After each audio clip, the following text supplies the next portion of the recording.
বাপরে বাপ, মনে হচ্ছে না ফেসবুকে কাজ করতে আসছি, না শ্বশুর বাড়িতে ট্রেনিং দিতে আসছি। আল্লাহই ভালো জানে, এটা করা হবে না, ওটা বলা যাবে না। এত যে নিয়মের কথা শুনতে শুনতে মাথা ঘোলা যাচ্ছে। আমার শ্বশুর বাড়িতেও এতই নিয়ম নাই। তো আজকে শাশুড়ির তেল দিয়ে গরুর মাংস রান্না করব, দেখতে থাকো বন্ধুরা।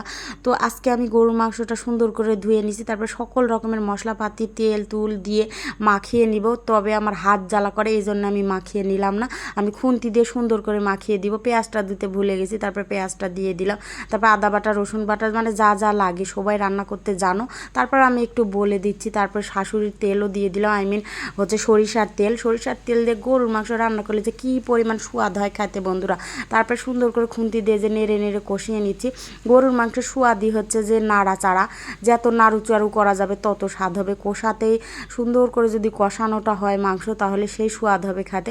আর গরুর মাংস আমি প্রেশার কুকারে দিই না। তারপরে আমি রান্না করছিল তেলাপিয়ার মাছটা আনতে আনতে একদম পচে গেছে। পরে দেখছি যে এই মাছের গন্ধ হয়ে গেছে রান্না করার পর। তো প্রথমে আমি বুঝতে পারিনি, তারপরে আমি হচ্ছে যে মাংসতে আলু অ্যাড করে দিলাম। এখানে আলু দিচ্ছি আর একটু করে কষাচ্ছি, আর হালকা আছে কিন্তু আমি রান্না করছি, একদম মিডিয়াম আছে। তারপরে আমি একদম আঁচটা লো করে দিব। তারপর আস্তে আস্তে আস্তে আস্তে কষাবো। তারপরে আমি গরম জল দিয়ে দিব ঝোলে। আর এদিকে মাছটা একদম কটকটা করে ভাজা ভাজা করছি, মাছটা একটু নষ্টই হয়ে গেছে। তারপরে মাছটা আমি ভুনা করব। তো আমার ভাবি বলছিল যে একটু পটল ভেজে দাও, খেতে মজা হবে, এজন্য দিলাম। তবে মাছটা খেতে মজাই হয়েছিল, খুব যে একদম নরম হয়ে গেছে তা না। তো খুব নরম হয়ে গেলে আমাদের এলাকায় যেটা বলে থুকথুকি বাগমারার এলাকায়, আর আমার বাপের বাড়ির এলাকায় বলে হচ্ছে মাছের ঝুরি ভাজা।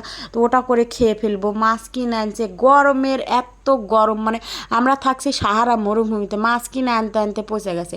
তাহলে ভাবো দিনই কী পরিমাণ গরম পড়ছে আমাদের এলাকার, মানে রাজশাহীতে। তারপরে মশলা কষে গেলে মাছ দিয়ে দিব। মানে আমি মশলা কেবল কষাচ্ছি, পেঁয়াজ দিয়ে, পানি দিয়ে, আদা বাটা দিয়ে, তারপরে হলুদ লঙ্কা গুঁড়ো সব কিছু দিয়ে সুন্দর করে কষাচ্ছি। আর এদিকে আমার ভাবি একটু পটলও ভেজে নিচ্ছিল, কারণ আমার বাসায় আমার ভাবি আছে, আমাকে অনেক হেল্প করছে।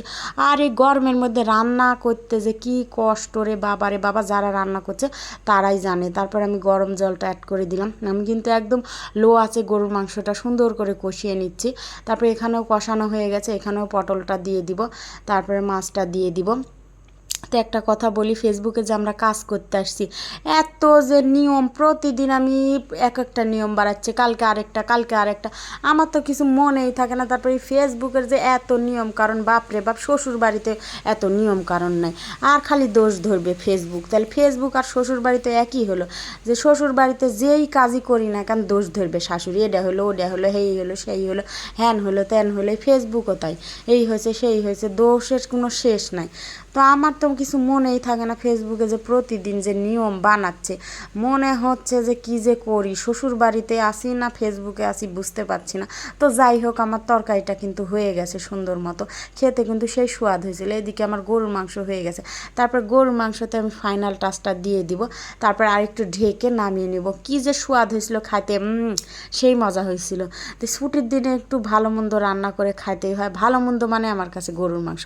তো সবাই লাও, ভালো থাকো, আজকের মতো আল্লাহ হাফেজ।